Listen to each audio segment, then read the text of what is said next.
지난 주말 장중첩 증세를 보인 19개월 된 아기가 병원 6곳을 돌다 겨우 치료를 받을 수 있었다는 보도해드렸습니다.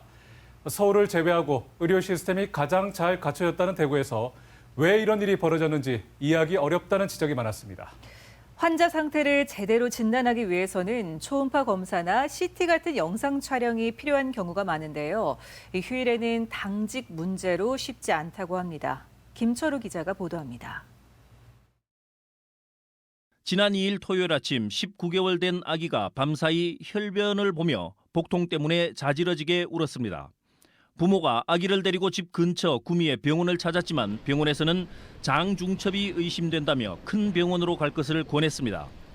급히 대구의 2개 종합병원을 찾아갔지만 영상 촬영이 어렵다는 말을 들었고 다시 구급차에 태워 다른 병원을 찾아 나서야 했습니다.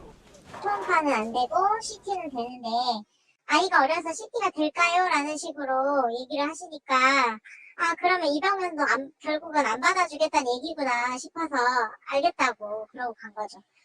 휴일 응급 의료 공백의 원인으로 의사 당직 문제가 첫손에 꼽히고 있습니다.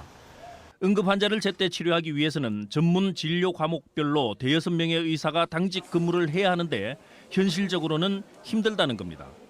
CT는 기사가 찍고 초음파는 의사가 하고 그 기사는 당직을 서 있고 의사는 집에 가지 않으니까.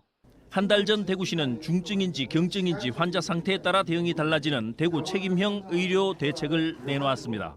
문제는 병원 진료를 받기 전까지 환자의 상태나 병명을 정확하게 알 수 없어서 대응이 쉽지 않다는 점입니다.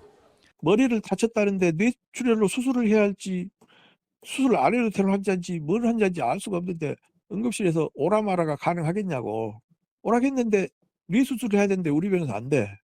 그러면 이제 그 오락을 의사를 이제 대구에서는 지난 2010년과 지난 3월에도 응급 환자가 응급실 뺑뺑이로 사망하는 사건이 있었습니다. 응급의학 전문가들은 기존의 1339 같은 시스템을 보강해서 이송 중 기초 진단과 병원 간 전원을 원활하게 해서 처치할 수 있는 병원을 찾아 환자를 빨리 이송하는 시스템 구축이 시급하다고 조언하고 있습니다. MBC 뉴스 김철우입니다.